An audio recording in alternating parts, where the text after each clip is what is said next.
Welcome to the dialogue. This Saturday morning, it is time to sit and look at those big stories that made headlines through the week.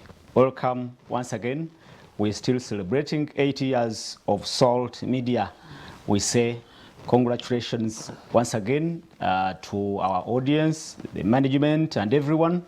And we owe it all to you, the big audience, the viewers, the listeners, and everyone out there who believe in us.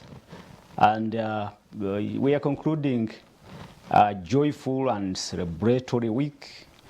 The big do will be tomorrow at House of Prime Ministers International, and we hope to see you then.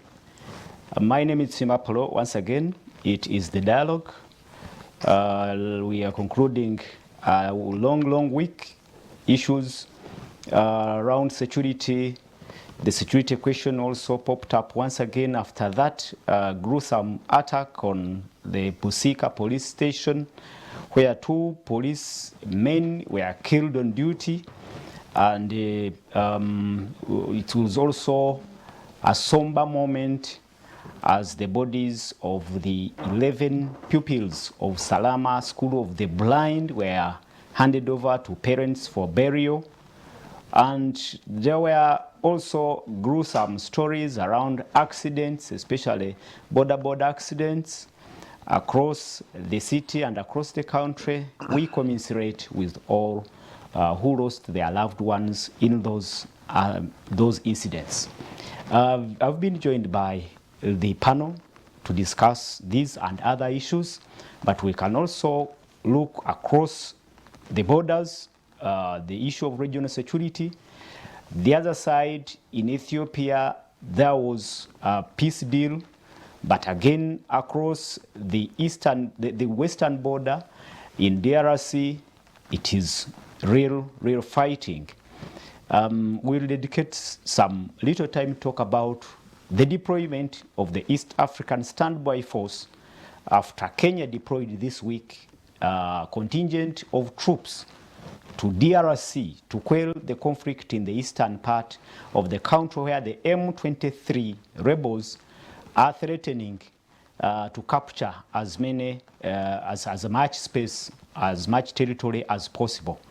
Kenya now joins the Burundi troops, the contingent that was deployed in June, and Uganda is also planning to deploy its contingent very soon. What does that mean?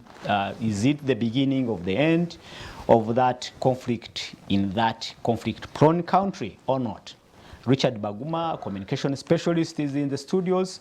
We expect also to be joined by Honorable Barnabas Tinkasimire, Member of Parliament for Buyaga West.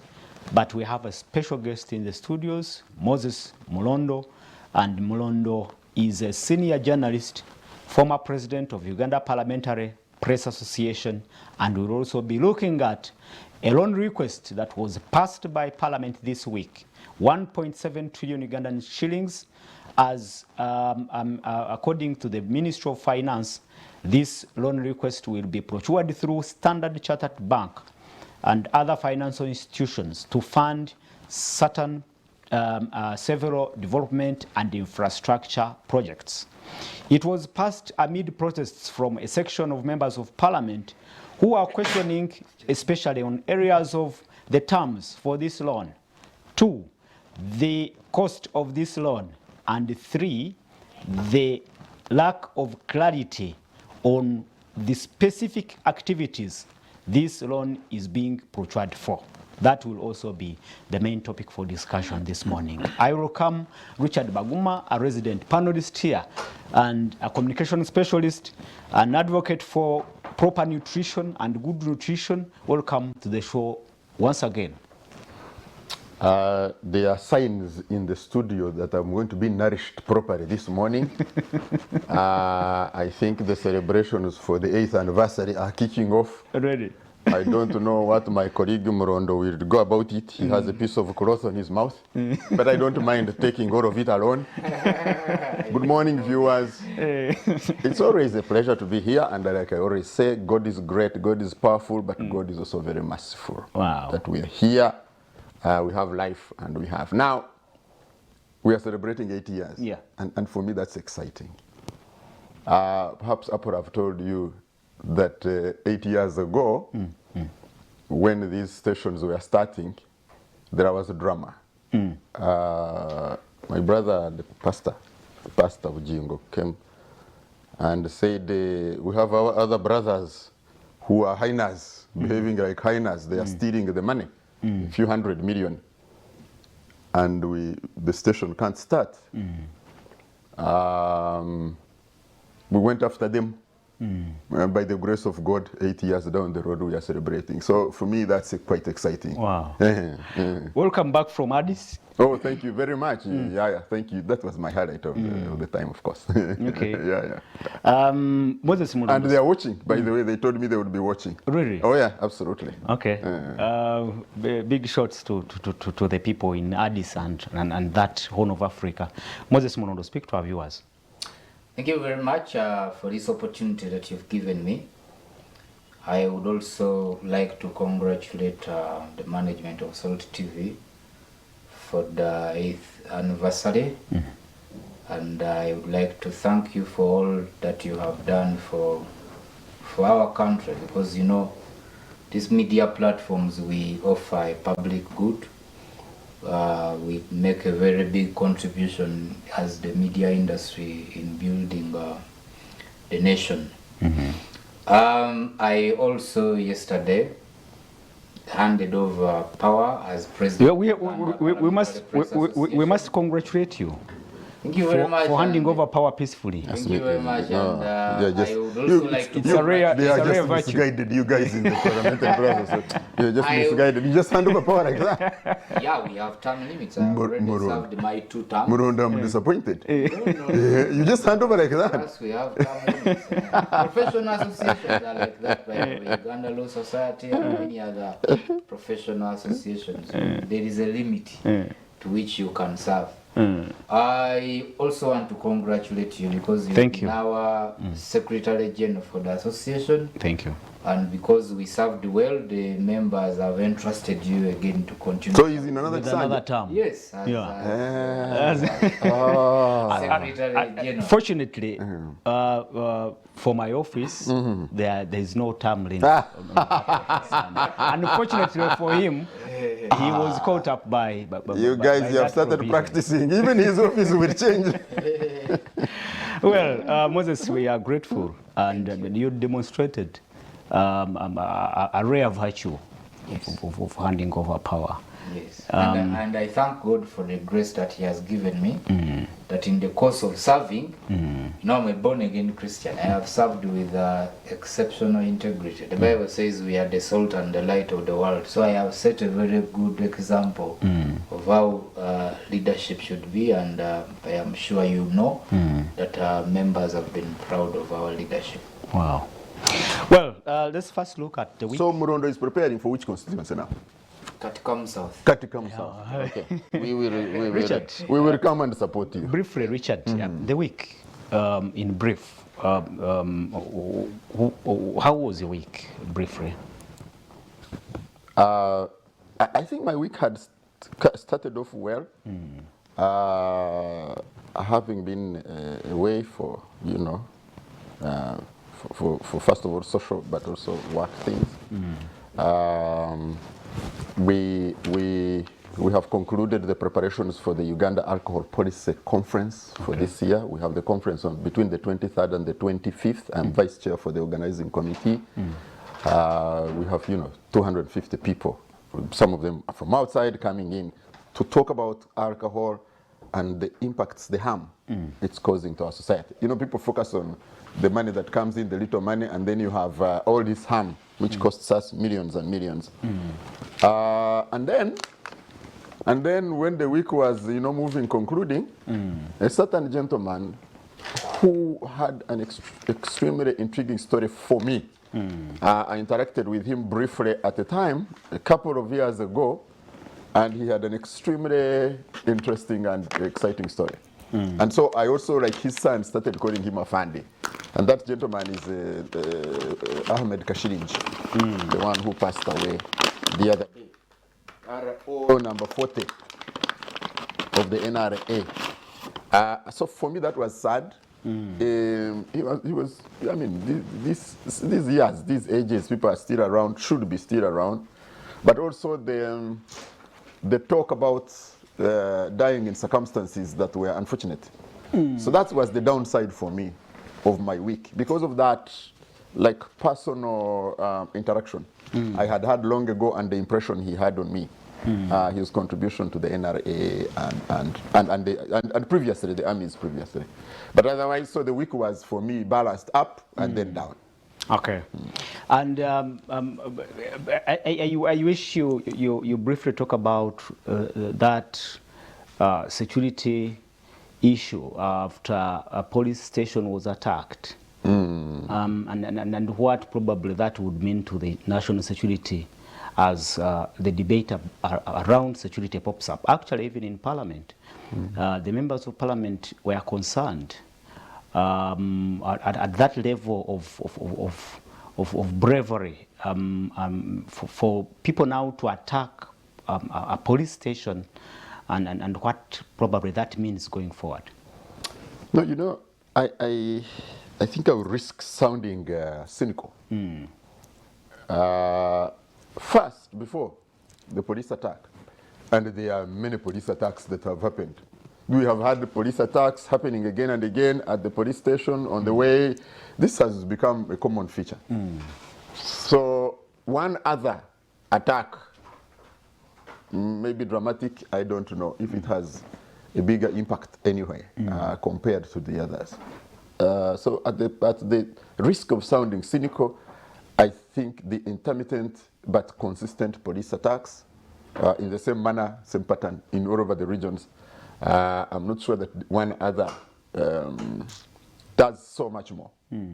But I compare that with an infiltration of the residence of an assistant inspector general of police that also took place not very long ago, with police men and women around, with cameras, with all kinds of gadgets. They enter undetected and they get out. So who has the capacity, the skills to do this? Who has the commando capacity and the skills and to put down all these gadgets and make, you know, all the police people? So you start asking yourself, is there much more than that is obvious to the eye? How come you have these guys able to attack, take guns from, I don't know how many, we have had 17, 15 police stations just this year, and we have had that happening previously. So for me, I think when we are discussing this, we have to be very, very careful. We have to be very, very careful not to make it a very small matter, not to trivialize it. There is a risk. The other thing is, you talked about the issues in the Congo. We'll get to that. Yeah, but I'm just saying we need to ask ourselves, are these things connected? Okay. That's all. Mulondo, it's a matter of concern, and people are linking such incidents to either economy, that the level of unemployment in the country is forcing people to venture into these daring incidents. Others think probably it could be linked to rebel activities. What do you think? Well, there are so many scenarios actually that can be linked to that incident in Busika. The first one, you remember, recently the army was put on standby. And from what we gathered is that there are so many people who are disgruntled within the forces. Like he has said, when you look at the capacity, certainly there is a likelihood that these are people who have been in the forces, the people who are behind these attacks. But also, in Chebando, where I stay, by the way, we have a group of soldiers at some Stolle building where they stay. It's an old Stolle building in Chebando Central there. and residents have been accusing them of extorting money from them. They find them and arrest them and ask for money. So, you know, first of all, our soldiers, police officers are extremely paid poorly. And you know the state of the economy, the cost of living is so high. In fact, there have even been incidents of soldiers staging roadblocks, and and that is why I think the president stopped those, that there should not be any roadblocks. So soldiers have along highways. Yes, and they have been staging roadblocks along highways, and they have been stealing money from people.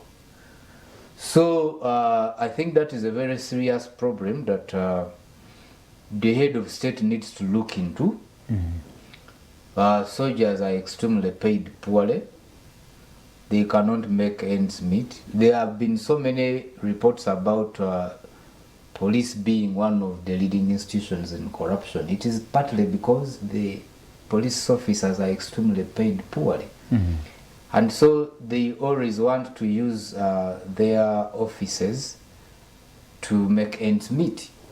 But in this particular issue. incident, it is now a police station being attacked by unknown armed Yes, assailants. it is still the same, because I am telling you they are disgruntled security officers. So they could be from the army or from the police. Okay. Now, the other scenario I want to put across is that politically, especially in this region of the central region, there is a lot of bitterness in the hearts of people. You know the incidents that happened in the last general elections, even after, before, during and after. The arrests, thousands of people, especially NUP supporters, are still rotting in jail. They were arrested. You remember in November 2020 when people were demonstrating after Bobi Wine had been arrested. Yeah. So many were shot dead, so many were arrested, so many are still in jail. So there are so many Ugandans who are politically disgruntled, and they are very bitter. They have been yearning to see change. It has not been happening. And so if some of these people choose to resort to such acts, you wouldn't be surprised. So there is a possibility, because I have seen reports attributed to police that they suspect there are some rebel groups that are cropping up. It cannot be ruled out, because the fact is there are so many Ugandans who are disgruntled politically. Lastly, is the rate of unemployment and poverty caused by the current economic situation. So there is also a possibility that there are some thieves, robbers, who are just looking for guns, which they can use to carry out criminality. Yeah, they trying to get. They made away with 2 guns in that raid. Yes, so those are the 3 major scenarios that I can put across. So the state of the economy is not very good, which also links us to another topic we shall have to debate about the other loan, where government is resorting to almost money lenders, because the Standard Chartered Bank is going to act like a broker for that loan, and they are taking commission for that loan. So it shows you that the situation is very bad. Our government is in a financial crisis, actually. I will give more information about that. Okay. But there have been some other, even wilder allegations about this kind of insecurity.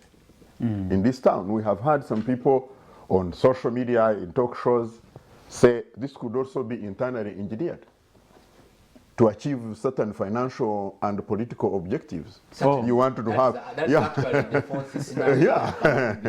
Yeah. That the security organs themselves engineer this, then get bigger budgets, then, you know, have or get certain political objectives, clamp down people, arrest them more. So you have all these kinds of... If at all that is true, then it spells doom, about the future. Yeah, but you hear, so it tells you, because I'm picking also on Mulondo's submission, that you have a lot of bitter people. And so some of these conspiracy theories also come and abound. And for some people, they gain traction. Yeah, for some people, they become convincing. And so that drives further bitterness, you know, and like you say, you move towards doom. But of course, I am not one of those who thinks that doom is close. No, like I've already says, I don't want to be like the hyena, which saw the arm shaking and thought it was going to fall off and it eat. But it also comes in small doses. Oh, yeah. And then it can accumulate. So there is need for robust intervention, and it cannot just be by force of arms. It also has to be by winning of hearts and minds.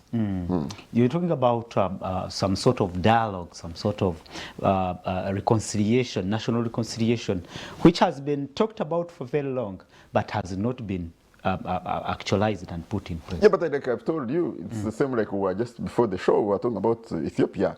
I said, where you don't have balance of terror.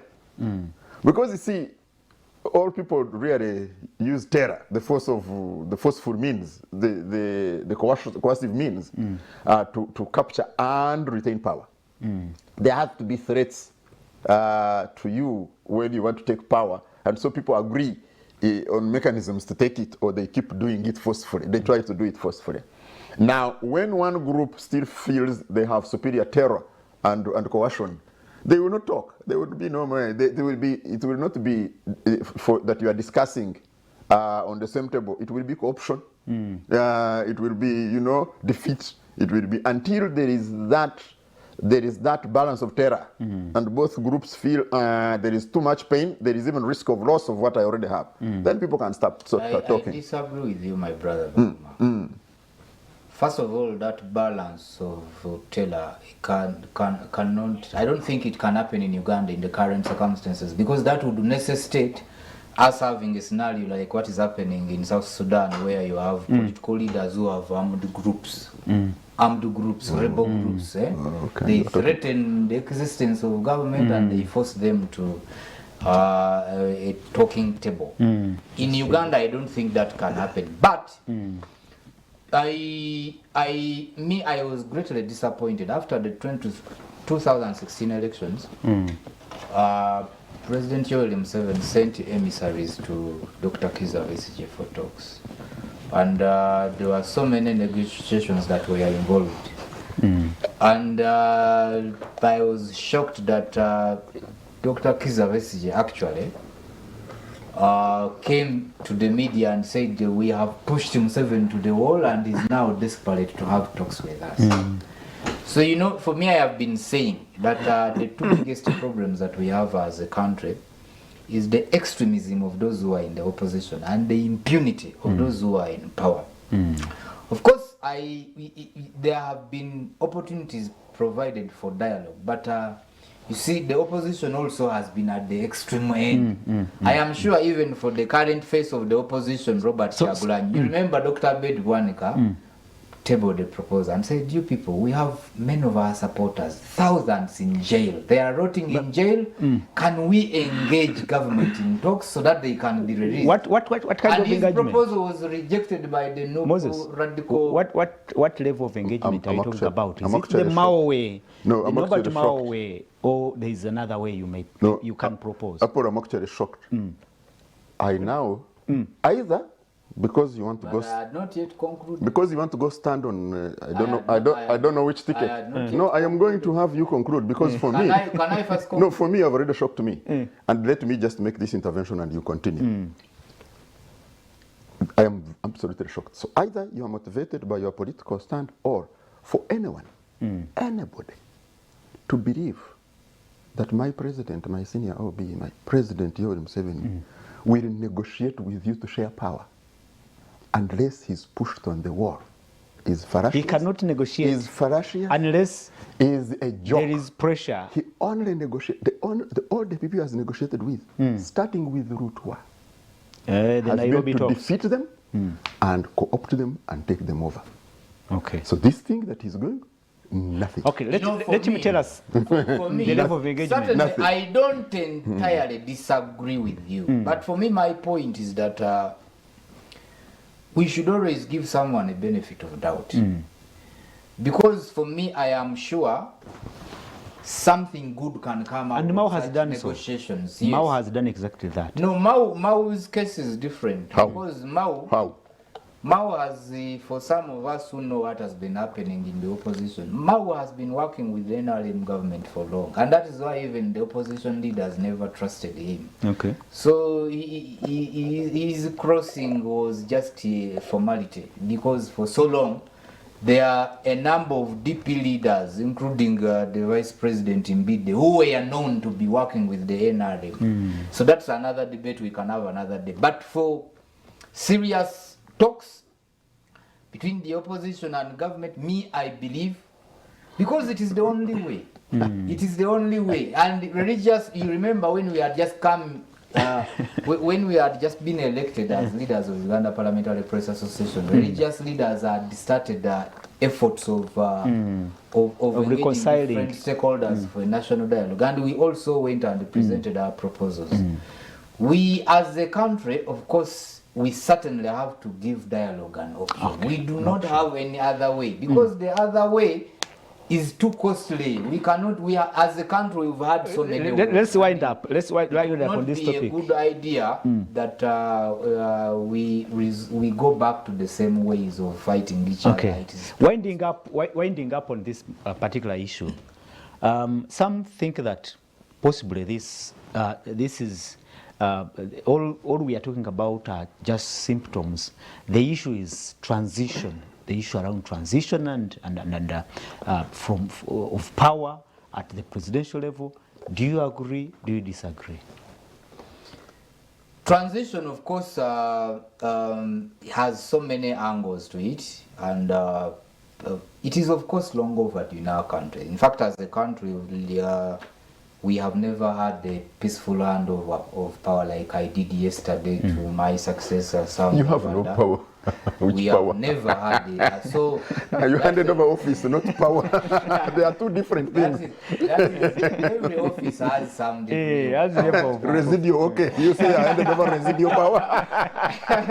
So for President Yoweri Museveni at the end of this current term, we need to inform Mr. Baguma that you have been the president. So we are talking about handing over presidency.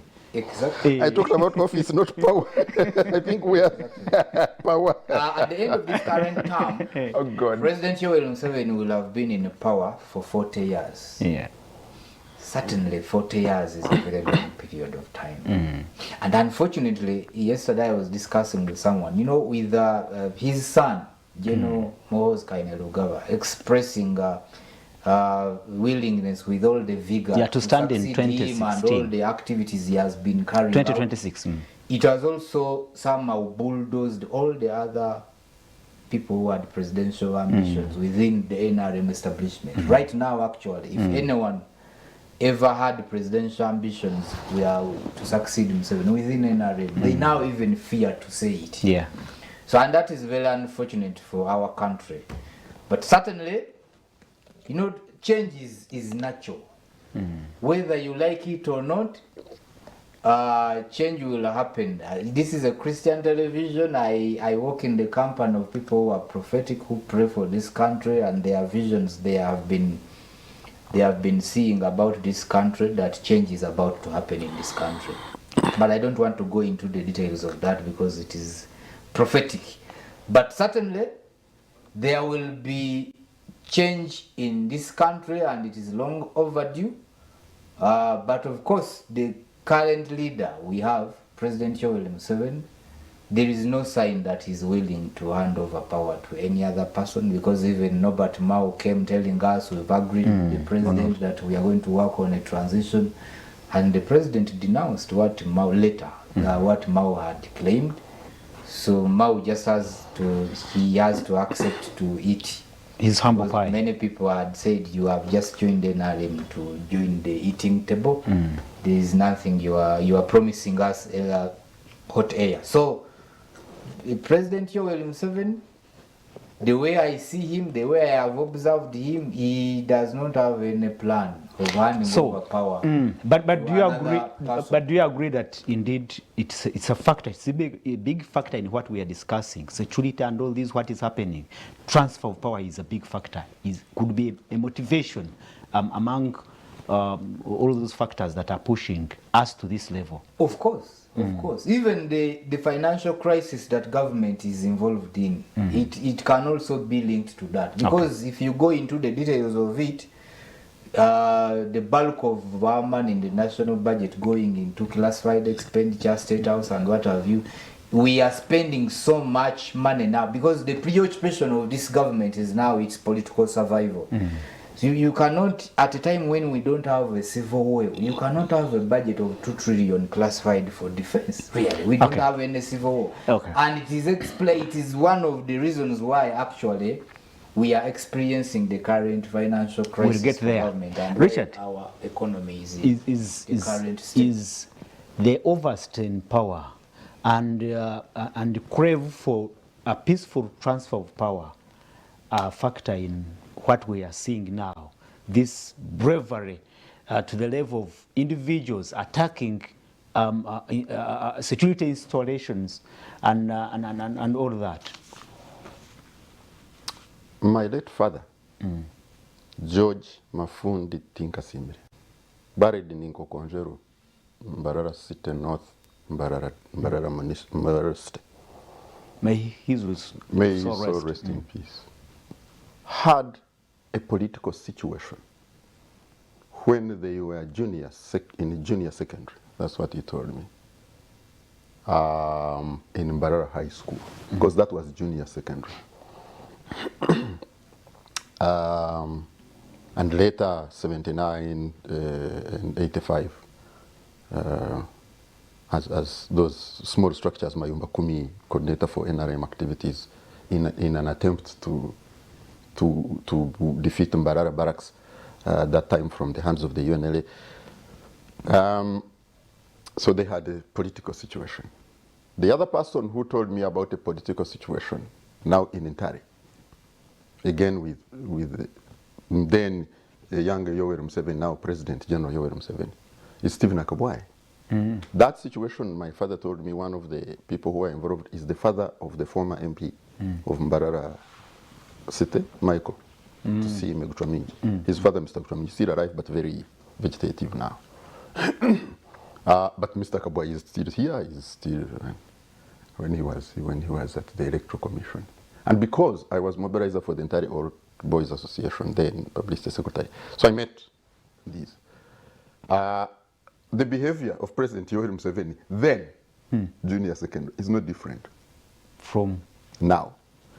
This belief, and we have beliefs, the Muslims have beliefs, the Tablighs have beliefs that they should slaughter you, the extremists have beliefs that blacks are evil and they should be dead. We have beliefs and I respect beliefs. But this belief that President Yoweri Museveni is going to hand over power, except, of course, from Museveni to Museveni. And he has elucidated it very well. That President Museveni has prepared Museveni to take over. Except if you refuse to see that Museveni is Kaguta Museveni and Muhoozi is Muhoozi Museveni. If you refuse to see that, President Museveni has prepared Museveni, the older crop, fear none of them can talk about the presidency or chairmanship of the NRM. The younger crop now, the middle-aged crop, none of them, like he has said, I agree with him on that one. That no one is going to dare raise his head. So the transition is, that's the transition you're talking about. Quote unquote peaceful. Yeah, that remains, it remains a transition. I agree with you. Of power. So I agree. But is it the desirable one? Now we are going into wishes and desires. We are analyzing things as they are. Yes, I mean, we have desires and wishes and beliefs, like I said, and I respect them. But as an analyst, when we come, we also have to face reality, such situations and be pragmatic. That, you see, and President Museveni, when he came, Morondo, you know this. He said we have a 50-year plan. I am not aware of the 50. It was, he said, it's a recorded on air. Yes, and he was dismissed. It is now 40 years. So what is 40 of 50? 4/5. And in the 4/5 time, another Museveni has emerged as almost uncontested in the ruling establishment. So what do you want? So what evidence are you looking for? So then you cannot say dialogue is about any other transfer or transition. You are going to be dialoguing again from Museveni to Museveni.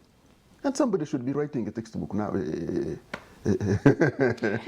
Well, Actually, to complement what you have said, there are many things I have been observing ever since Muhoozi started announcing his ambition to become president. I saw the new government chief whip, Hamson Obua, was at the center of those activities and even an MC. Then shortly later, he was appointed, he was elevated. You know, that position is so powerful. Yeah, he's the government. Parliament, that you even appoint leaders of different committees. So I am sure after other NRM leaders observing that when you take this line, you are elevated, you get opportunities. I then recently, yesterday, and not yesterday, but recently, I saw a big number of MPs from West Nile. They ganged up and they had a number of meetings that they are furthering the Muhoozi project. So, like he has said, but in the same within week, the NRM establishment now. in this same week, we also saw a group of youth from different regions. I remember in Soroti, that is Teso, in Bukoma and Simbi, that is Central, and in Mpigi here. Also came up with, they are saying Museveni should come back. They are not saying come back. 2026, we will still want Museveni. Let me tell you my 2 cents. The first one is, I want you to tell me how many activities that are not in State House or in Kololo that President Museveni and First Lady Janet have gone out of their way to attend during this COVID and Ebola in the previous few years. But the most noisy supporter of the Muhoozi project had activities away from Kampala with crowds. Both of them Attended. and spent the day, go and open a hotel. I don't know, Thanksgiving. I don't know. They are communicating. So you're they saying communicated on Obua, they communicated. You're saying the writing is on the wall now. Absolutely. It is Museveni transferring power to Museveni. Absolutely. It's on the wall. And they are showing you, you gain favor by being openly and noisily part of that project. You gain favor. This one was talking about a few trillions. Let me tell you, Murondo, you need to be a little bit more. You see, I can't say everything. if you have 45 trillion, let's say you have 30 trillion as your money you raise from URA. Actually, 25. What is 2 trillion? We'll get to that. What is 2 trillion of it to support your project? Richard, how Murondo, I think you had the floor. How do we get out of this now? Because you Get out of what? You raise these different scenarios. But I am surprised if Aguma is speaking like he's not a believer.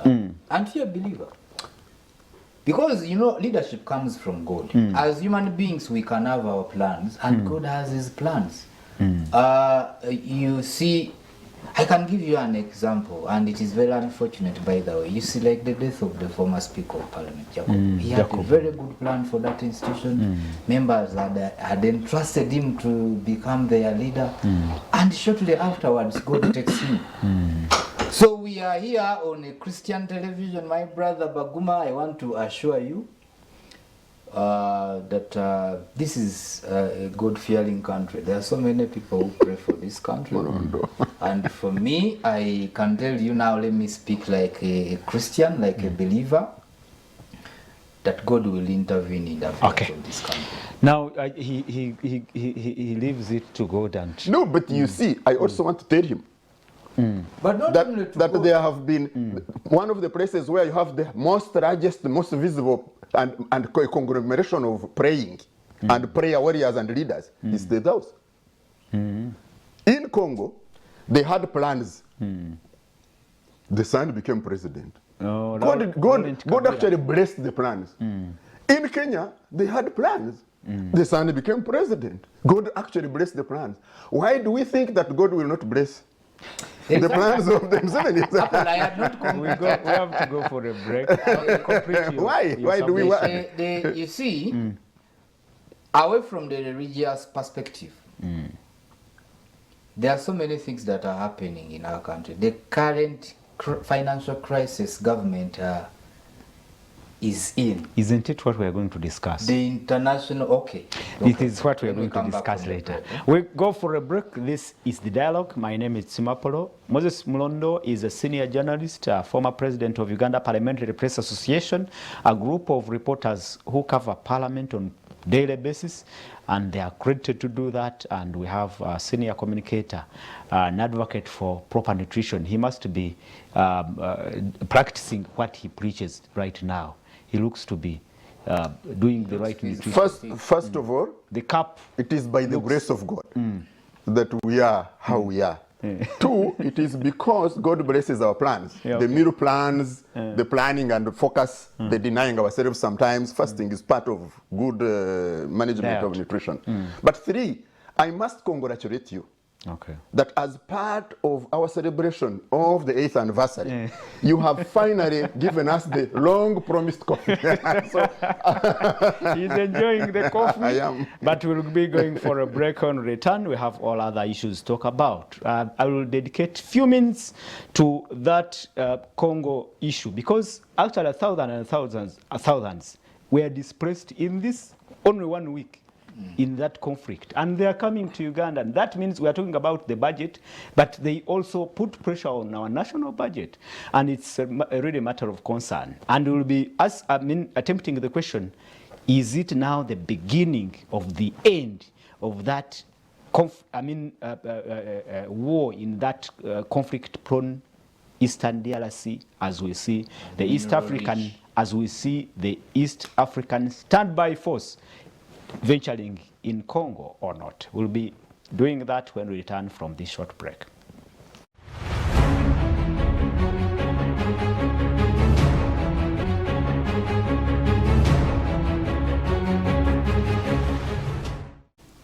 Welcome from the break. This is The Dialogue, and this is the second and last segment of the program.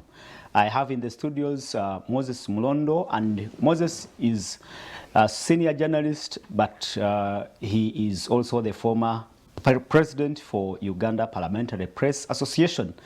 Those reporters are created to cover Parliament, and late in the debate, we'll be looking at the controversial loan request that was approved this week in Parliament as government approaches 1.7 trillion Ugandan shillings, according to the Ministry of Finance, to push development and infrastructure projects as part of budget support. It was passed amidst opposition and protests from especially members of the opposition, who say that this loan was not necessary around this time. But still pushing the security question, let's broaden it up to what happened in this week. The East African Standby Force was deployed. Actually, the deployment started in June with Burundian forces, but this week the Kenyan Defense Forces also deployed a contingent in the eastern part of Congo to stabilize that mineral-rich but conflict-prone region. Richard Baguma, you'll briefly tell us what you think. Is this the beginning of the end of that conflict that has ravaged the region for decades? I am not confident to make those assertions. I do not know what circumstances have fundamentally changed to give me the conviction that that is going to happen. The Congo challenge is a resource challenge, as far as I'm concerned. Congo is not just mineral rich. Congo is resource rich. Congo is water rich. Congo is timber rich. Congo is fish rich. Congo is many riches. But it is also poor. Yes. It is security poor. It is food security poor. It is people security poor. It is health. And even the population It is is poor. health poor. It is, yeah. So, one of the things I think is that the Africans, particularly the East Africans, are quite tired of allowing a free hand to the Europeans to take the wealth unchallenged. They want to be players in the wealth of the Congo. The attempts that we have done to be part of the wealth of the Congo, us and Rwanda especially, have ended us in the International Court of Justice, which is a sham. What do you mean by saying East African countries also now want to be part of that wealth? What did you say? I'll just give you a recent example. We tried to have a road constructed. Yeah, and we did. That was Constructed impeded. roads in That Eastern one Congo. was impeded. You can't cross even Bunagana. So, and for us to have our milk and water and cassava go, for us to take out the fish properly and the minerals and sell them. And, Okay. Yeah, we need that place secured. Now, the armed groups really facilitate the Europeans and the other foreigners to take out the wealth, and they are taking it out. I told you, I was shocked when I first went to the Eastern Congo that I found there were many more airfields than roads. In Congo. Oh, yeah. And I said, but an airfield is expensive to construct and maintain. How come you have functional airfields in this place and that? Which planes go there? Who are the air controllers? Where do they fly from and fly to? What are they taking? What is there to be taken? Now you have this. I'm related to the UN, as you know. I've been one of those most critical about this sham peace. I don't know, whatever you call it. I was invited to Sweden. Many years, a couple of years ago. The UN peacekeeping mission. Yes. UN War Maintenance Force. MONUSCO. Yeah, it's a UN War Maintenance Force. That's what I already say. And you know, I'm associated with the UN. I was invited to Sweden at the commemoration of the 100th anniversary of Dag Hammarskjöld, the former UN Secretary General, who died trying with the Congo. And I told them, I think this is the biggest, most expensive single force for the United Nations. As far as I'm concerned, it's a force maintenance. It's a war maintenance force in the Congo. It is protecting your exploitation of the Congo and doing all the lip service that you have done and the exploitation Now that we you have done have to Africa. an East African regional force Yes. joining in. So they are saying, and they have been critical and trying to push back the UN force. So you have the East African forces, and we start exploiting officially and legally the resources What are you saying? in the Congo. You're saying we are going to start officially exploiting legally. the Congo natural Yes, resources. because ask yourself, Uganda has a huge gold export. You look at our exports. One of our largest export commodities is gold. Where are we mining it? It's no longer there. In the last 18 months, according to the performance of the economy report, it has disappeared. Where has it gone? Yes. And I will explain. Well, I'm glad that because I was avoiding going there. But I'm glad Murondo is going to share. Richard, Yeah. this is a peacekeeping mission. No, we want a peace enforcement.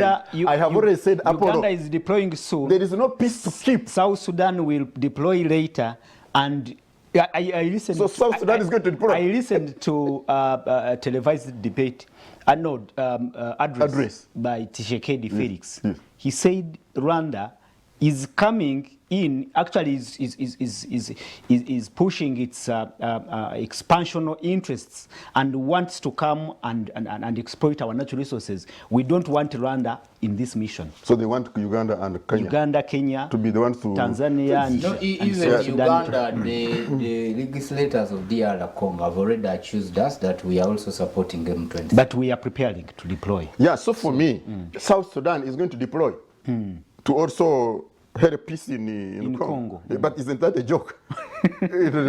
So you see, you don't need a peacekeeping. There is no peace to keep. There is war. So what are you going to keep? To stabilize. So you need a peace enforcement force. Yeah. That's what you need. I had... Otherwise, they are going to go there and eat sausages like the MONUSCO has been doing. I had William Ruto, when he was flagging off the Kenyan contingent, talking about disarmament. That's peace enforcement. Yes. So you They are going to disarm. So you are, when you are going to disarm, look at our Karamoja situation. Is it drinking chai? To take away your arms, I have to beat you, and you know that if you don't bring the gun, I will Possibly beat that you. is what they are going to do. So first of all, it was good he prayed for them.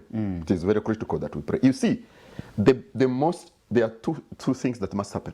The first and most important is the discussion and agreement in boardrooms. Discussion and agreement must start from boardrooms with the politicians in this region. Okay.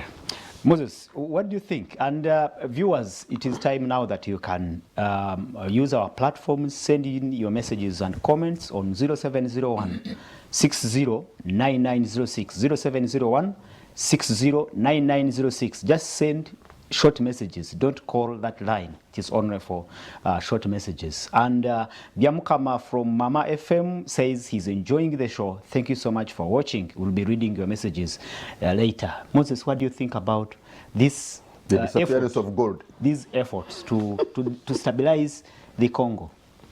No, first of all, there are so many rebel groups in DR Congo. And for so many years, and it's partly because of the minerals, and they usually control areas that have these minerals, and they make money out of that. Just recently, close to a year ago, our company here that does gold refinery was blacklisted by the USA, and the accusation was that it is involved in smuggling gold from DRC. And when that happened, by the way, for the last 8 months, because I usually write articles from the monthly performance of the economy reports, and I keep closely monitoring. So before, a year ago, gold had become our leading foreign exchange earner, which was fetching us on average about $170 million. But right now, when you open that report from the Ministry of Finance, gold is no longer appearing on the list of our exports, and it is partly, people say it is linked to that blacklist by the USA. It is believed that much of the gold that we were exporting was coming from DR Congo, but also in the last financial year, government imposed a new tax on gold. So it is believed that people were smuggling gold into Uganda.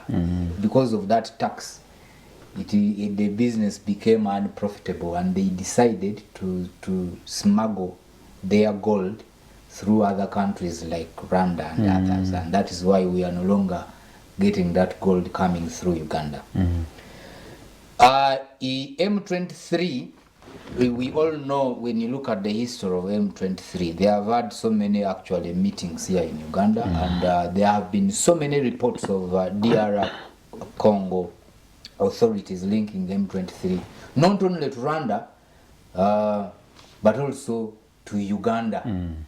And you see, when you look at the ethnic composition of M23, they are two related. Yes, so they are linked to both Rwanda and Uganda. But you remember in 1999 when Uganda and Rwanda forces fought in Kisangani, and at that time they were both supporting a particular rebel group that was also dominated by Tutsis. But later that rebel group got factions, and Uganda was supporting one of the factions, which was led by Ernest Wamba Wamba, and that is how we ended up fighting each other, Rwanda and Uganda. He has talked about the war reparations that we were supposed to pay to DR Congo after that international case, and it explains one of the reasons we are in a financial crisis is that we have started the payments. Uganda government recently paid $65 million because we are supposed to pay in installments. We are supposed to pay a total of about 300. And there is a fine if we delay meeting those payments. $325 million. So, and it is because in that case, of course, Uganda was accused that we had smuggled, we had stolen gold and other. Actually, the resources question from when we deployed for Operation Shuja, the question was, can we avoid those mistakes we committed during the first encounter? Exactly. But what were the mistakes? Exactly. And you remember, by the way, even the 1966 crisis, The gold scandal. it was linked to the gold scandal because there was a motion that was even moved in Parliament By by Gracie Daud Njia. But how come the Obote and Belgians? Amin That's benefited true, in Morondo. But how gold come the stolen from- Belgians, the French, who have been exploiting Congo for years? How come they Have not been taken to the International Court of they Justice. have not even quarreled among themselves. You see, what the Even Rwanda, I'm surprised Rwanda, which that, also- that for that case in the international court, it Rwanda is was only exonerated. Uganda that was taken. Yes, Rwanda was so I exonerated. agree. The mistakes that are made are not taking resources from Congo. That's not the problem. Otherwise, everybody would be in the International Court of Justice. The problem is we implicate ourselves by our greed and stupid approaches, blatant impunity. Now, about peacekeeping efforts by the EAC Is side. it the end? For this me, war? I believe, first of all, many of these East African countries have been involved in those conflicts and taken sides, like Uganda and Rwanda. And that is why Uganda and Rwanda are yet to deploy there, because we are not trusted. We have been accused to be supporting M23. But also, I don't believe in interfering in the internal conflicts of countries. You see what is happening in Somalia? You see what is happening in Somalia? We have been there for donkey years. Since We have lost 2009. many of our Ugandan soldiers there. We have actually wasted a lot of resources, but that war will never But the end. discussion is that we have created a security, a layer of security around us at least. Because No, it's the not inflow of practical. arms It's not practical. I and can the tell you, infiltration of terror I groups can has tell been you- curtailed at least. But almost every week you see reports of what Al Shabaab has done, bombings and killing people. Richard, we For must- me, I don't believe that approach really works. It is just going to be like another deployment similar to that of Somalia. If they go to DRC and they think they are going to stabilize. I don't know if we can avoid the scenarios of 1998 and 2000 and was it 2002 when we clashed. Now you have Uganda, you have possibly Rwanda, because Rwanda may also forcefully want to enter, and you have Kenya, you have South Sudan deploying. The possibly clashes have other already countries. started. DR Congo has chased away the Rwanda ambassador. Yeah, We are all yeah. part of the East African community, but they have chased him away. And they have already started depiling accusations against Uganda that you are also supporting M23. So for me, I don't expect so much to come out of the East African countries deploying in DRC to end the conflict. And like we said, that conflict is greatly linked to the minerals resources that are there. These rebel groups are getting Thank you.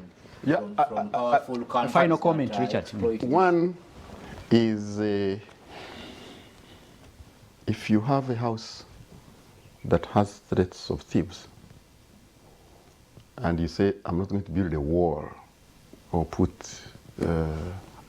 cameras and dogs. And No other think that in the process of building the walls you're talking about, we're actually creating more enemies and more thieves. yeah, and I say that is one perspective, but I'm sharing mine. That if you have the thieves that come to attack Sorti, they come from the other junction of Runguja, and you say, I will sit and wait for them here, instead of mobilizing myself and my colleagues, and we wait for them there. For me, I don't share that perspective. I do not know any powerful nation in the world, anywhere, that does not deploy externally, both openly, but also clandestinely. So for me, I don't think that... You believe in, you support deployments. I think military deployments. I think it's a survival. Oh. It's a necessity, a survival strategy. necessity. I think so. I think that's one. I think two, for me, and this one I can tell you, I live in Sosonkori, in Chambuk. Near, and there are about maybe 7 or whatever homes, where there's a plot of a certain Major General now, that has been overgrown with bush. And that place generally is dark because no one is lighting. It's not lit. We have had grabbings of phones, of handbags, and kateimba. Around that place. We decided as an LC1, and we said this man is a Major General, we are going to go in that plot and slash it. When he comes, we shall explain to him that, General, either you deploy here, but you are a menace. So where you have jungle situations in South Sudan and in Congo, and you say that we sit down and wait, and we don't deploy there, I do not share that perspective. Okay. Finally, for us to sit here and let the Europeans go and take out all the resources and start blacklisting us for doing what they are doing, and perhaps supporting the refugees like we are doing, I think now we should deploy there legally and officially, like Operation Shuja and the East African Standby Force. We already deployed there, and now do these things with our cover. We stop the stupidity of individual commanders being the ones to take. Profiteering from. And we, like our neighbors, we say, who have not been taken anywhere. Otherwise, we are going to be burying our heads in the sand like ostriches. Do you think? Let me just give you an example. Do you think secession is an option? No. When we are talking about, a possibility. When we are talking about integration, when we are talking about federation, not just of East Africa, we create but of another Africa. Country. We come from another country out of Eastern So secession may happen, but for me to say it's desirable, no, of course not. Moses, you seem to I have just a want to burning give you comment. an example. In Afghanistan, there were foreign forces deployed there to fight the Taliban. The Taliban is eventually. And when those foreign forces were withdrawn, they were led by USA. The Taliban took over. Like you see what is happening in Somalia, by the way. When you withdraw those mercenaries, the Al-Shabaab will take over. It will not even take a month before Al-Shabaab takes over. So that tells you but what was that there are certain situations, countries where foreign deployments really cannot provide the solution. Murondo, Congo, what was the objective? All the years, by the way. Rebel activities in DR Congo, especially Eastern Congo, have not started yesterday. There are more than 100 they have been there for rebel decades groups. and decades, and it is majorly because of the minerals there. And these are internal conflicts. So it is not even possible that these foreign forces deployed from Burundi, from Kenya, that they will end the conflict. All right. But that's not the objective. That's not the objective. What is the objective? The objective of America deploying in Afghanistan was not about Afghanistan. It was about America. That's another. Let's shift gears, gentlemen. In the studios, let's cross over to Parliament, where a controversial loan request was passed. 1.7 trillion Ugandan shillings loan is going to be procured through Standard Chartered Bank. This is a commercial loan, and according to the Ministry of Finance, it's for budget support in areas of infrastructure and development. 3 questions around that loan. 1, clarity on the activities the loan is going to fund. That one has not been very clear, and that has been an area of contest. 2, the terms and conditions of this loan has also been questionable. 3, the cost of this loan. 10% on insurance only for this loan, 170 billion on this loan. Also, members of parliament, a section of them say this loan is costly, it's not necessary, but either way, it was passed in parliament. Moses Murondo, start from there. Thank you very much. Actually, this is my domain, my area. I have a Master of Business Administration, and I also did economics at the bachelor's level. And you covered this. In the New Vision, I'm a leading writer on the budgeting processes. First of all, as a country, for me, I foresaw what is happening currently a long time ago, even in the articles I have been writing. And I even had a problem with one of my editors, John Kakande, and he was saying, I am so terrified about our public debt, I am so terrified, but all is well. And I was telling him, I was raising a red flag that we are headed in a wrong direction as a country, and it is happening. Right now, government is in a big financial crisis that has not happened in the last 20 years, by the way. That even some entities don't have money to pay. Noted. And let me tell you how we got into that. It's actually majorly, there are a number of factors. The first one is our public debt. Currently, the biggest portion of our national budget now goes to debt repayment, and that percentage, that figure has been going up. In the budget for the current financial year, the budget for interest and debt repayment is about 17 trillion. So what is happening now, the bulk of what URA corrects, because URA currently corrects between 20 and 23 trillions, the bulk of what URA corrects, close to 80%, is going into debt repayment. And after putting off that 80% of that goes into debt repayment, it means government will be left with only about 20% of what URA collects, which is not even enough, by the way, to meet our wage bill, which is about 5 trillion. So that means for all the government activities, government has to resort to borrowing internally and externally.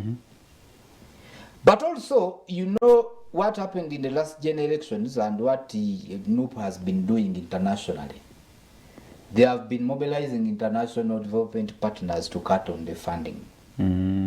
So, the funding we are getting right now from the development partners is less than what was anticipated. And but I also heard it was linked to conditions given by IMF and World Bank to Uganda government, that the money government is getting from Bank of Uganda. You know, the law does not require our government to get to borrow from Bank of Uganda beyond 3% of the of the national budget. But I have heard, instead of getting, they should have got like about 3 trillion, but they got about 80 trillion. And that IMF has given government a condition that we are not going to give you any more funding until you return the money that you are not supposed to get. That is the decision now to borrow internally. Yes, that is now another scenario. So the situation, and remember also the economy is not doing well, and not only Uganda but so many other economies, because of the COVID-19 effects and other factors, global factors, like the war between Ukraine and Russia. So that is why our government is now resorting to going for very expensive, this loan, by the way, of 1.7 trillion is a very expensive loan, and Standard Chartered Bank is even acting like a broker, and they are getting commission. That even makes it more expensive, and that is why so many legislators, especially those from the opposition, were resisting it. So, but you see, that is going to worsen our situation, because when we resort to more commercial borrowing, our public debt will worsen. Before you go there, you said our country now is in an economic crisis. Yes. So there is justification for borrowing. Yes, but the crisis, the financial crisis that government is facing has actually been majorly created by overborrowing. So when you borrow more, you are worsening the situation, because our public debt is now over $20 billion. We have gone beyond the 50% debt to GDP ratio. So which means actually where our public debt has reached, it is not sustainable. You know, one mistake that people in government keep making when they are justifying their overborrowing is claiming that there are some countries that whose the debt to GDP ratio is more than 50%. Even those developed countries have. But they forget that those countries' tax to GDP ratio is much higher than ours. Uganda, even on the African continent, we are below the average of 16% tax to GDP ratio. Because our tax to GDP ratio it keeps oscillating between 11% and 13%. So it means our capacity to pay back the money we borrow is very limited, because our government, as you know, the main source of revenue is taxes. So we do not have state enterprises like you see China has so many state enterprises that make profits, and they get a lot of revenue. Moses, for us, we don't have if you were the Ministry of Finance, in Yes, charge if of I Ministry were of the Finance, minister. what would you have done What with an economy in crisis? But then you have a development budget to fund and to What push. needs to be done, actually, we need to take radical measures. The first one is for government to cut wasteful expenditures, unnecessary expenditures. In a situation that we are in, by the way, there is information that came in that government has just spent another supplementary budget, which is yet even to be presented to Parliament, of 1.4 trillion, and the bulk of it still has gone into recurrent expenditures, into classified expenditures. So what needs to be done is actually to cut those expenditures. At this point in time, really, we do not need a state house that has a budget that is close to 1 trillion. It's not necessary. So 1 trillion a year. Yes, annually. So the other thing is to downsize government. Our country, we given our small envelope really. You see how big our cabinet is, you see how big our parliament is. Every time government creating new administrative units, really, we are spending too much on public administration. So the other thing, of course, what the Minister for Finance needs to do is to cut the court according to our size. When you are expecting to collect in the region of 20 trillion, you cannot have a budget that is close to 50 trillion. Really. If you are earning 1 million per month, why should you have expenditures of 5 million? So we set it does not make logic at all. So our national budget is unrealistic. It is beyond our means. That is why even when they were releasing the money for the first quarter in July, they were supposed to have released 14.4 trillion, but they only released the 10 trillion. And the Minister of Finance explained that they did not have enough resources to release. So it means you presented the budget that was beyond your capacity. We have a problem, and I want you to sum it up. We received news this week that teachers have not been paid since July. Some teachers have not received their salaries since July. That takes me back to what I told you. We also received a report from the Ministry of Health in Parliament that the Ebola fight they have not been given even a single because coin. The money is there, not there. That's so what it I'm is telling true. you. It is true. Government has no money. Government, in fact, let me tell you, in the course of this week, the Minister for Finance was appearing before the Committee for National Economy concerning that loan. And so when the MPs were so agitated and they wanted to know what the problem is, they were citing out such scenarios of some people not getting salaries and what have you. So the minister told them that I am willing to tell you the problem government has as long as journalists move out. And indeed, we journalists were chased out of the committee. But from what I gathered, which I already know anyway, and which I have already said, the minister intimated to the MPs that government is in a financial crisis. So like I told you, the money that URA now collects, close to 80% of it goes into debt repayment. And I told you our wage bill has already reached 5 trillion. So the money that government collects is not enough to fund pay the budget priorities. To pay the debts. Even just for the wage bill, it's not enough. So that is why you even have now entities where there are government workers who have been not paid for the last 3 months. And I'm told even soldiers and police officers are in that category. And that is why we are also having criminality increasing. So that is the situation we are in. Okay, thank you so much. I think that's a good background for this discussion. Richard. And with that background, that's why Murondo can not be Minister of Finance. In this dispensation. In this government. Nothing. Yeah. With his theory of economics and MBA, he cannot be minister. He sounds like Ramadan Gobi. When he was lecturing. Oh, not now. He sounds like, you see, sometimes I'm like, how much can I say about Ramadan Gobi, my friend? But yeah, he sounds the same as what was this other Mnyoro man when he was... Dr. Fred Muhumuza? Muhums. You know, he was academic, Yes, then he the was advisor to the Minister of Finance, then the word is changed, then he became Yeah, consultant. even Moms are changing. Yeah. Even your friend Mukunda these days.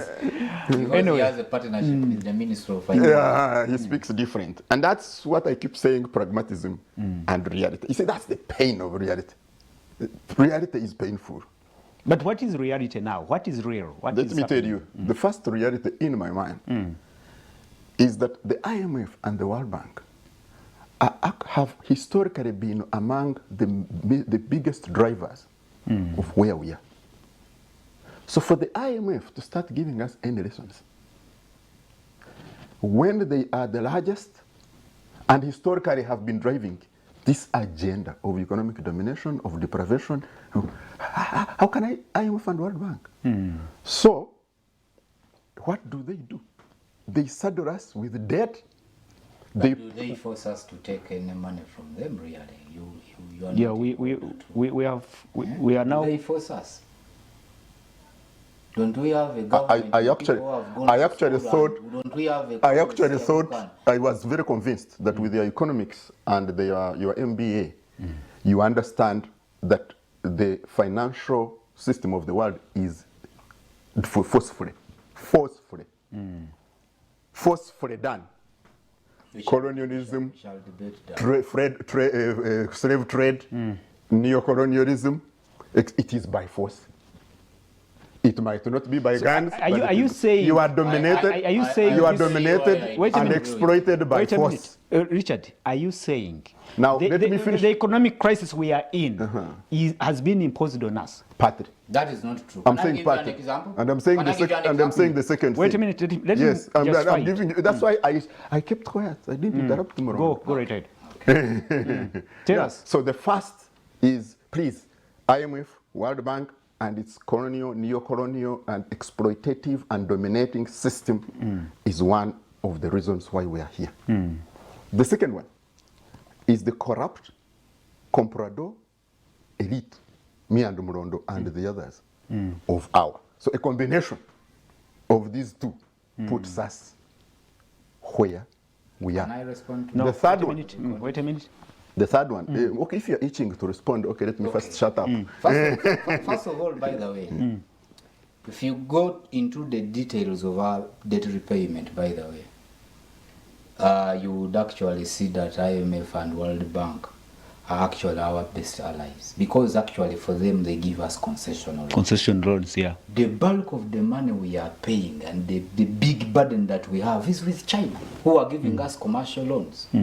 Secondly, I saw a clip. That's why you were interrupting me, and I gave you my Let me time. conclude. Let me conclude. I thought there was something Kenya new you were is going not to in say. the same situation we are in. I saw a clip. But they have in a which- bigger debt. No, but it's because of the standard gauge rail which we are yet to have, and many other major projects which we have not had. But at So least are for we- Kenya, so are we in the Kenya same boat? Kenya is not in a situation where they borrow for recurrent expenditures. For us, we are. Actually, the clip I saw, I was telling you. Uhuru Kenyatta, when he was still president, he said, for us, we are not like our neighbors, at least for our recurrent expenditures, salaries and running they are government paid and what have from you. the It internal- is from our revenue. But our neighboring countries are even We are borrowing for their to- recurrent to cater. expenditures. Richard, Do you blame it is- IMF? it is your for time, that? Richard. Do you blame World Bank for that reality? I am donating my time to him. no, it is No, your The time now. MBA man, me, I have donated my time. have- Let him conclude. I have concluded. Yeah. Yeah. Because you see,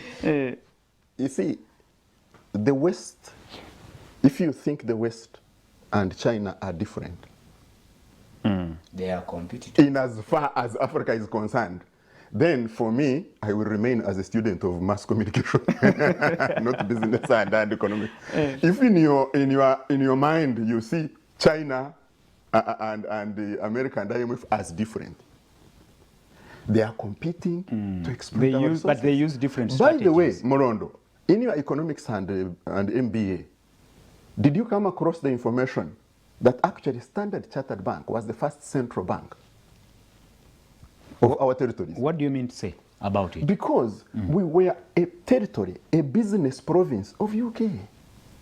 Have you ever heard of something called IBEA? Yeah, Iberia was here in colonial time. Doing around what? Colonial time. Doing what? It was a company. Yeah, doing what? business No. It was ruling Uganda on behalf. of the colonial So government. what? Is it still here? Standard Chartered is still here. 109 years ago. The one. So the form changes, but the Substance remains. It does not change. So the World Bank is called the International Bank for Reconstruction and Development. So, Richard, you're Where saying has it developed? Which one single territory? you say in has all it this developed? in all this financial crisis, we should blame two people, Key two players. sides, Two two key key players. players. The elite Here? here in Uganda. Yes. The ones he is talking about who take loans and who do sign them out. You see, why is the SGR loan very expensive? And that is China. Why? So yeah, because but what was the alternative financing for it? Where would they have got the other money from? It was not there. Okay. In the world. I have And that is why it was delayed, because they wanted to attach our oil as a condition for repayment. And Kenya did. And why did Kenya do? You know why SGR was done in Kenya? It was a project, a political project. For who? Okay. So you see, for me to sit here and look at Parliament and I choose the Parliament and go away. But those are What is those their are, those are part of the elite, the key players you said. What is the role of Parliament? Yeah, he said to go to and this. That's why the problem of listening. There is hearing and listening. I keep saying this in communication. We hear only because we want to respond, not because we are listening. Said for you to blame Parliament and go away.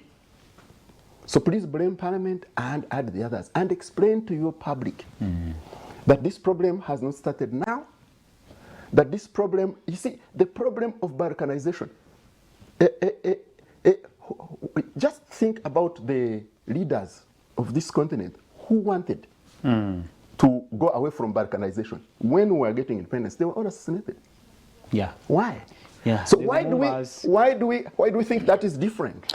Okay. Now, so you see, for me, Apollo, to come and talk about one single loan, which is less than 10% of our budget anyway, and ignore all these factors that combine. So what I pick from your submission, the factors that can be attributed. Complex Wait a minute. and diverse. That are attributed to this crisis that we find ourselves in are even beyond us. Is that So what you're saying? we can do them. We cannot expect the Honorable Kasaija, who is not the Minister of Finance in my view anyway. The Minister of Finance is President Museveni. Yeah, true. Ideally, That's where he you is. start from. And why is President Museveni saying spend money this way and not that way? Okay. These are comments coming in, but this is about a topic we concluded earlier on. He said, good morning, Apple and the panelists. For DRC, the appetite for its minerals overrides the need to enforce peace. Secondly, as long as DRC peace efforts do not resolve the Rwanda question of Interahamwe remnants in DRC, and as long as President Kagame rules, peace will never return to Eastern Congo. And for Uganda and Rwanda, their interests are similar. And that is none other than Dr. Gerard Werie Wanzala, a resident panelist here, who sent apologies that he is not feeling very well. He's not here with us today. Tell him when he goes to Parliament, he will be approving these monies. He wants to go to Parliament.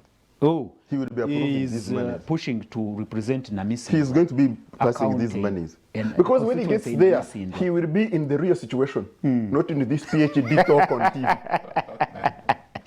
And we have to pick a few comments because we have a few minutes here. Mugerwa Bashir says, thank you so much for the discussion. Salutations to the panelists in the studios. I liked that submission from Moses Murondo on government. Anyway, I think he talks about that you said nope, and the opposition have squeezed the opposition to the wall. I think I'll need a comment from Richard to tell me. The NUP has squeezed the Has opposition. squeezed How? the government on the wall. Murondo alluded to the fact that these calls from the opposition to plug all the gaps through which we have been receiving foreign revenue Donors. and loans from donors. America. Has now worked. America. By the way, there is a meltdown in America and in UK. I think we know. So to expect them, Countries also have challenges. they're having their economic crises. So to expect them to support us as they have been, they are becoming more inward looking, including now the Scandinavians who are voting to the right. They are becoming rightists, extreme right in there. You don't expect governments which are voting to the right to be looking at you. But let's also look. I am associated with the UN. All the money within the UN and the ones that was coming from governments of Europe all went to Ukraine. We know that for us who have this project funding, we know they stopped and they told us all the money is going to Ukraine. So they are having their own crises there. We talked briefly, I think it was off air, when we talked about the crises they are having on funding the Ukrainian war. How can they be giving us money? But that's one. They are also having their meltdowns with their European Brexit and things. We know that. So we have to be more inward looking. But the other factor is the funds he was talking about, 2 trillion on, what do you call it? 2 trillion on, what even? Classified. Classified expenditure. Yes, classified expenditure doesn't go anywhere. It On goes defense. inside us here. It is us who eat it. You see, Defense budget? One of the largest challenges that we have locally It's you who meet it. is corruption. We eat this money through corruption. Okay, Richard, we only have 2 or 3 minutes. No, this country, like I already say, is want going to be here. This crisis, as Mulondo is talking about, this country, next week we shall be here, the other week we shall be here. This crisis of taking less than 10% of the budget and spending and borrowing, we are not going to What do you predict We are going to be here. out of this crisis? Nah, this crisis business, I don't hold as much crisis mindset as Government- I see analysts. Government becoming bankrupt. This could trigger other, I mean, And then what? It will trigger another government, and the other government will come. That's all. That is all. Any crisis. No, we are going to be here. So for me, this crisis mindset, I don't share. There are challenges. They have increased. Kenya is having them. Our other neighbors are having problems worse, some of them around us. But the country... Mulondo, you as an economist, you project. What do you project out of this crisis? You make predictions. You know, our leaders are very lucky that as a country we are naturally endowed. That even when we have crises, people will always have food. If we were like other countries that are not naturally endowed, Like people Somalia. can easily have food, and you have to depend on government to have food, like you saw in Sudan, because people didn't have food. They went to Rashid streets. was overthrown. People went on the streets and the government was no more. So our leaders are very lucky that Uganda is naturally endowed. Even when the situation worsens, people can always have food, and once people have food, the temptation of going to the streets for an uprising against government becomes... So you see, it will all be the same, But, nothing much. Of course, it may. We'll maneuver and it move may on. not necessarily be the same, because, like I have told you, you've seen there are rumblings even within the forces. People are disgruntled.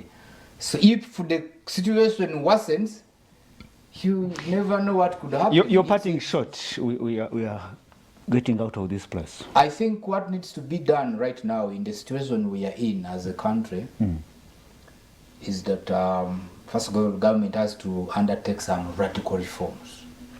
Cut wasteful expenditures. Can you imagine, by the money they released for the first quarter, out of 10 trillion, only 590 billions was for development. The bulk of it was recurrent expenditure. That's half of it, slightly above half of it. So, not half of it. I've told you, development was about 590 billions out of 10 trillion. So the bulk of it, over 90% of it, was recurrent expenditures, which means that is how bad the situation is, and certainly we need some radical reforms for us to get out of that situation. A parting shot, Richard. In Kenya, sections of the population are starving right now. Isn't it true? You two gentlemen? The cost of living is actually higher than... But you say the economy is better than ours. So what should I take? No, it's just that for us, we That for us, we are lucky we have food, than them. but you see, the other ones are better than us, and they are starving, and there's going to be an uprising. Which one? Next Saturday we shall be here. Thank you so much, our viewers. And it's unfortunate I didn't get time to read more of your comments, but we'll be back here next Saturday. I must thank Richard.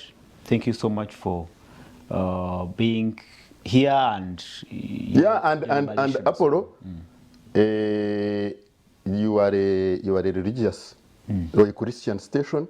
You must support the Uganda Alcohol Policy Conference that we have. We must fight alcohol in this country. This month, 23rd, 25th, we have the conference. We must get your support. Otherwise, we're going to fight alcohol when we're not coming on TV. I will. Just invite condemning. me. I will be there. Okay. Moses Mlondo, thank you so much for your time. Thank you, my And brother. for your elaborate deliberations. Thank you, my And for brother. his pessimism. For my what? Pessimism. Actually, you have more pessimism than me. Viewers, it is time. Deliberation. We must conclude this show. We'll be back here next Saturday. My name is Simabaro. Thank you so much for being a great audience. And we are still in celebratory mode. Saturday, tomorrow, we'll be at House of Prime Minister International. 8 years, 8 solid years of Salt Sunday. Tomorrow. 8 years of Salt Media. Thank you so much. We wish you a blessed weekend. Until next week, good afternoon.